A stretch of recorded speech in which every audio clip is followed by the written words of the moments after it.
If you were to take action over and over again, repeatedly on a new subject, what would you eventually develop? A habit. If you develop the habit of taking action, you become an action-oriented person. And you can start off with nothing going for you. You can start off with a limited education, or you have good education, start off with a new practice in a new town and everything else. But if you're an action-oriented person, and you try this and you try that, and you try this and you try that, and you try something else, and you learn to get feedback, there's nothing to stop you from being successful. Because all successful people are intensely action-oriented. Over the years, I began to study the subject of success. And I had one simple idea that came upon me in my late teens, and I think it was the most important idea that I've ever had. And it was simply this, that if you study successful people and you do what they do, you'll be more successful. And if you study unsuccessful people and you avoid doing what they do, then you will not be a failure. And then one of the things I've found that if you study success, you begin to internalize success principles. And if you practice proven success principles, and if you do what successful men and women have done throughout history, that you will be successful too. And it's such a remarkable discovery, but it has been worth a fortune to me. And what I want to talk to you about tonight is some of the principles that I've discovered in over 20 years of research. I serve as a consultant to over 200 corporations, and I have been a personal consultant to the presidents of $3 billion plus corporations. I have studied successful men and women. I have read biographies and autobiographies. I have looked at the characteristics and principles of them. I've studied philosophy and economics and religion and psychology and metaphysics. And I've come to 10 key qualities. Now, there may be more and there may be less, but I find that each of these 10 qualities that successful men and women have starts with the letter C. And the interesting thing about these qualities is, first of all, with them, success is predictable, and without them, failure is predictable. That if you have these 10 qualities, there's nothing in the world that can stop you from being an outstanding success. And if you lack sometimes even one of these qualities, that can be enough, can be the weak link in the chain that dooms one to a life of underachievement and failure. The second principle that I discovered with regard to these qualities is that they are all habit patterns of mind, and that nobody starts off with them, and that you can learn them, and that you can develop them with practice. And the third thing that I found is that if you will practice these principles until they become habits, until they become automatic for you, then nothing can stop you. The first principle starts with the letter C. It says clarity. And clarity is the starting point of all success. It means clarity of thinking. It means thinking clearly, and it extends from thinking clearly to a series of other things. With regard to clarity, it means the ability to determine exactly what it is that you want to be, have, or do in life. And the more I study successful men and women, the more I find that every single one of them, the top 5%, are very clear about where it is they're going and what it is they want to accomplish. When I look at unsuccessful men and women, or men and women who seem to be unhappy and floundering, I find that almost invariably they have a very, very limited sense of direction, sometimes no sense of direction at all. You see, we as human beings are goal-seeking organisms. We only function at our very best when we're working toward accomplishing something that is important to us. And in my estimation, 80 to 90% of all the unhappiness, hostility, violence, psychosomatic illness, alcoholism, drug addiction, and so on in our society is caused by people having no sense of direction. They don't know where they're going. As they say, if you don't know where you're going, any road will take you there. Write your goals down on paper and write them down in the present tense as though you had already achieved them. I earn X number of dollars in 2019. I am a self-made millionaire by January 1st, 2025. I weigh X number of pounds. I live in a 5,000 square foot house with a separate bedroom for each one of my children. In other words, write it down as though it were already a fact and you're just reporting it. You're just reporting the fact. Your subconscious mind is marvelous, but what it does is it only thrives on goals that you pronounce in the now, in the present tense. And so you now have a dynamism. It's called a dynamism in your brain, where your brain knows that you're only earning this amount of money, but now you're saying, but I earn this amount of money. Your brain knows that you're not a millionaire, but now you're saying, I am a millionaire. And so your brain goes to work to close this gap between where you are and where you want to be. And your brain starts to work 24 hours a day. And it works and it gives you ideas. Each person here has what is called the superconscious mind. And this mind has been talked about for 5,000 years, and some call it the oversoul, and some people call it the God mind. Some people call it God, spirit, whatever it happens to be. But there's this incredible power in the universe that you can tap into. You could just reach into it by simply writing down a goal clearly on a piece of paper, and then this mind goes to work 24 hours a day to bring it into your life. You've all read the books about the law of attraction and so on. Well, the fact is that once you are clear on a goal and you write it down, not type it, but write it down, is you force this energy field of attraction, and it starts to pull into your life everything that you need to make the goal clear. But if it's not in writing, not a darn thing happens. The second C is the C of competence. And the C of competence says, it's very simple, is that you can only earn a lot of money if you're very good at what you do. I noticed that every single man or woman that I had studied who had achieved any kind of success in any field whatsoever had done it after they had made a commitment to becoming excellent in that field.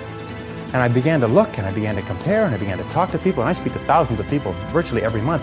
I found that I never found a single person who was successful who was not excellent at what they did. That competence, the commitment to becoming excellent in your chosen field, is an indispensable prerequisite for success, that if you are not good at what you do, you haven't got a chance in our competitive society unless you win the lottery. That success is predictable. If you commit yourself to becoming excellent, it does a whole lot of other things within your mind, but if you commit yourself to becoming excellent, it changes everything about you. And only the top 5 or 10% are excellent. The third C is the C of concentration. The C of concentration is your ability to focus, which we've talked about before. It's your ability to focus single-mindedly on one thing at a time and to work on that one task until it's complete. And to discipline yourself not to do anything else or to become distracted by emails and bells and bips and noises and things like that. It's just your ability to focus like a laser beam on a single task. I think that the ability to focus and concentration are the two keys to success in life. That the ability to focus clearly and know exactly what it is you want to accomplish, and the ability to concentrate single-mindedly on accomplishing that one thing without diversion or distraction are the keys to success. Successful people, peak performers, concentrate on the top items. And remember, anything other than working on the top items on your list is a waste of your time. And time management is not just time management is life management. You can do anything you want with your life if you'll manage your time properly. We all have the same 24 hours a day, and the ability to concentrate, to discipline yourself, to use willpower and perseverance to concentrate on one thing at a time is a quality of all success. Nothing great has ever been accomplished without the ability to concentrate single-mindedly on one thing at a time. The next C is common sense.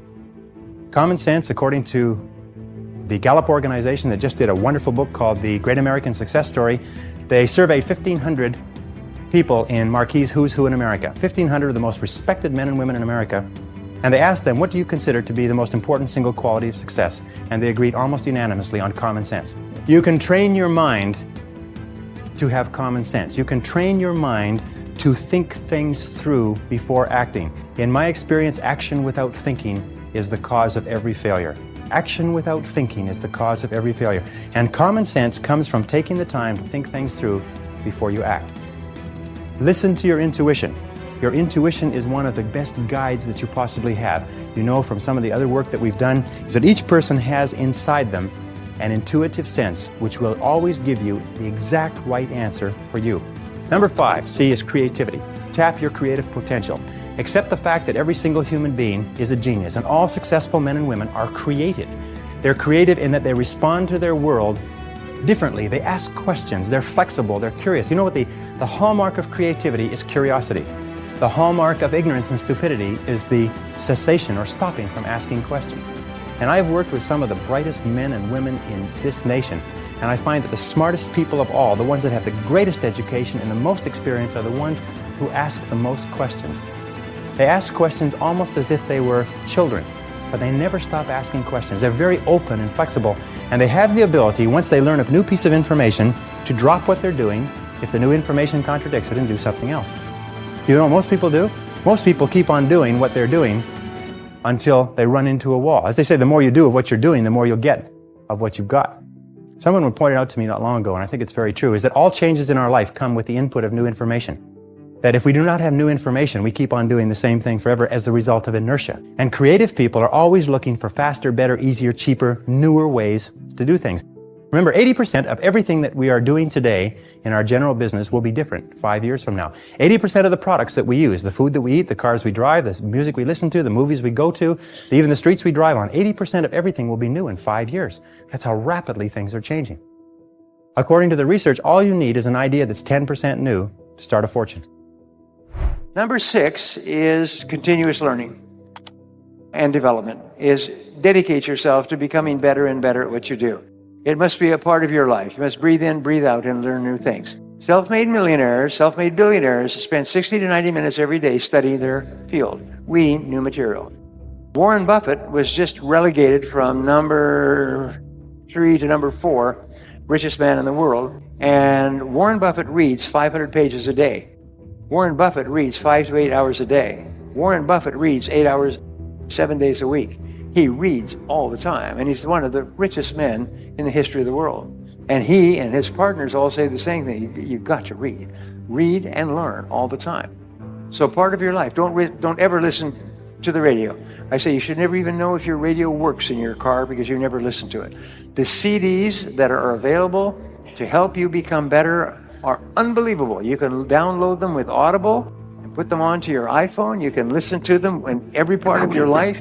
And one idea can make you rich. So just keep flooding your mind with new ideas. The 7th C is consistency.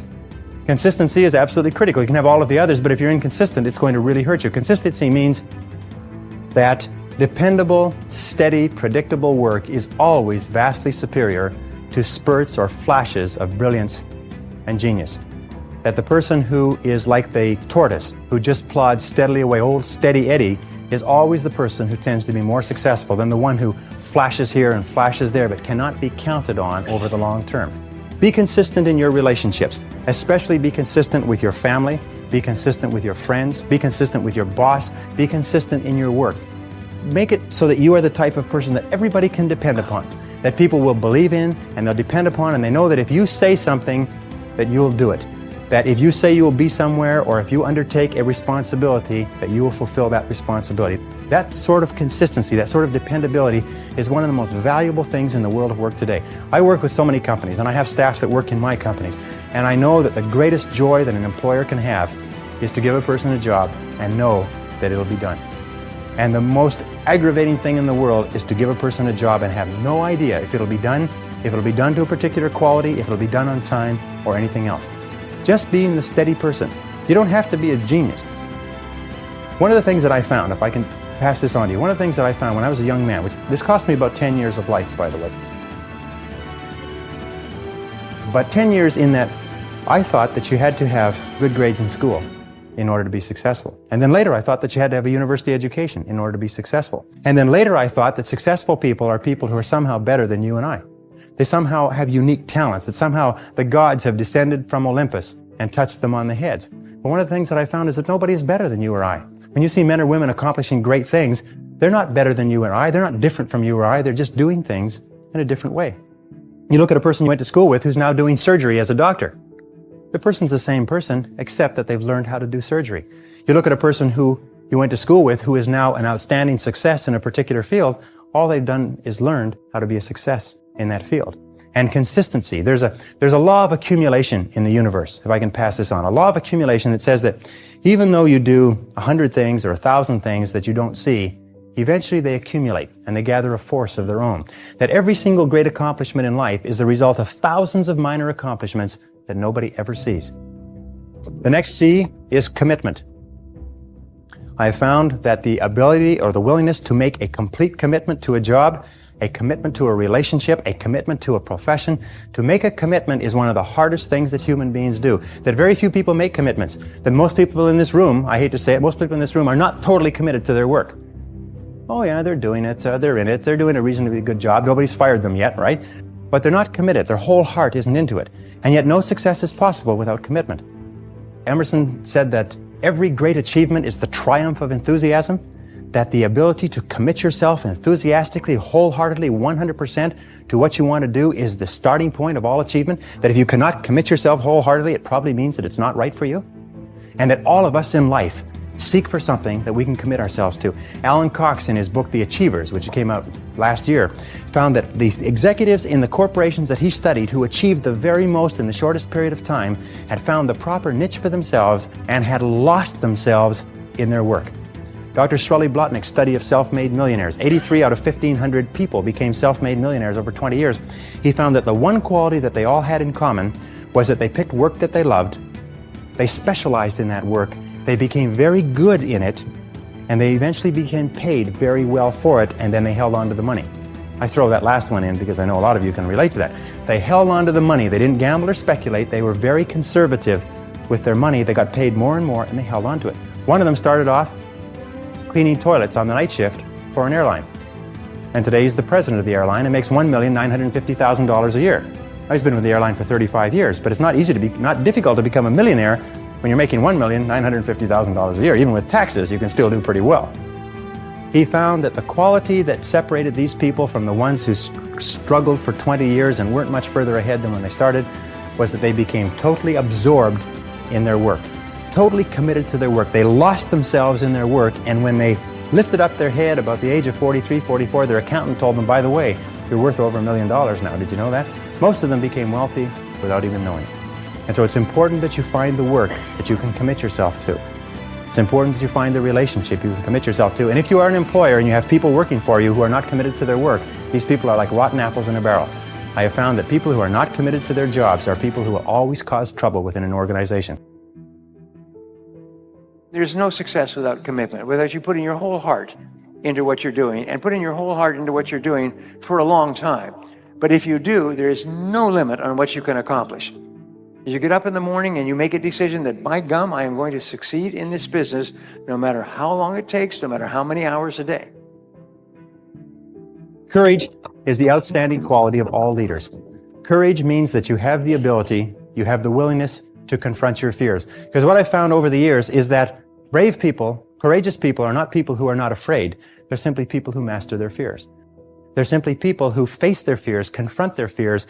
And Mark Twain said it many years ago. He said, with regard to fear, he said, do the thing you fear, and the death of fear is certain. Now, fear and courage tend to be habits. That if you are afraid and you give in to the fear and you back away, it becomes a habit to back away whenever you're afraid or unsure. If you're afraid and you force yourself to confront the fear, it becomes a habit to confront the fear whenever you find something that you're afraid of. And you'll find that most fears disappear when you confront them. And most fears, fears of failure, fears of rejection, fears of loss, fears of pain, fears of limitation, fears of the loss of a relationship, fears of ill health, most of these fears disappear when you confront them head on. It's almost like as you push them, they just turn into smoke. And courage, Winston Churchill said, courage is rightly considered the foremost of the virtues, for upon it all others depend. And in courage, what you have is two parts. The first part of courage is the courage to begin, to launch, to take a chance, to face failure and rejection, to try something with a very great possibility that you will fail and you'll feel embarrassed and upset and your self-esteem will go down and so on. But the second part of courage is persistence. It's the power to keep going and keep pushing yourself and driving yourself. And I had a transformation many years ago, which I will give to you. A woman that I was going out with before I was married, she asked me, Brian, she said, what is your best quality? And I thought about that. I said, I think my best quality is that I never give up. That's your best quality. She's a very insightful woman. I still remember her. Very intelligent. My best quality is I never give up. And so I've spoken to audiences like you, and I have found that that's true, because I never give up. And my children never give up. It is not in our vocabulary. We never think, we'll try something different, we'll try something new, we'll take the losses and so on, but we'll never give up. So how do you develop this unshakable quality of persistence, which will guarantee your success in life? Nothing can stop you if you don't quit. If you don't quit, then the only alternative is you must succeed, and eventually you must succeed greatly. Great rule, you become what you think about, but you become what you say to yourself. So what you do is you say to yourself these magic words. You say, I never give up. Behave confidently, as Dorothea Brande wrote in 1935 in her wonderful book, Wake Up and Live. She said, the key to success is this. She said, go confidently in the direction of your dreams. Act as though it were impossible to fail. Go confidently in the direction of your dreams and act as though it were impossible to fail. And this brings us to the most important part, if I can just summarize in 1 minute. It is this, is that your true beliefs are only and always expressed in your actions. It is not what you say or what you intend that tells what you believe, but only what you do. Your actions are always the true measure. And the interesting thing that we've learned in behavioral psychology is this, that if you do not feel self-confident, courageous, consistent, like concentrating, clear, and so on, if you don't feel like it, and most of us start off not feeling like it, if you will act the part, if you will pretend as though you have the quality already, the feelings will generate the actions, and the actions will generate the feelings. That if you will act, walk, talk, and live by the same principles and do the same things that successful men and women do, even if you doubt yourself in the initial stages, eventually you will come to the point where you actually feel to the bottom of your soul like a successful, positive, confident, cheerful, optimistic, unstoppable human being. And that's the key. Act the part until you feel the part.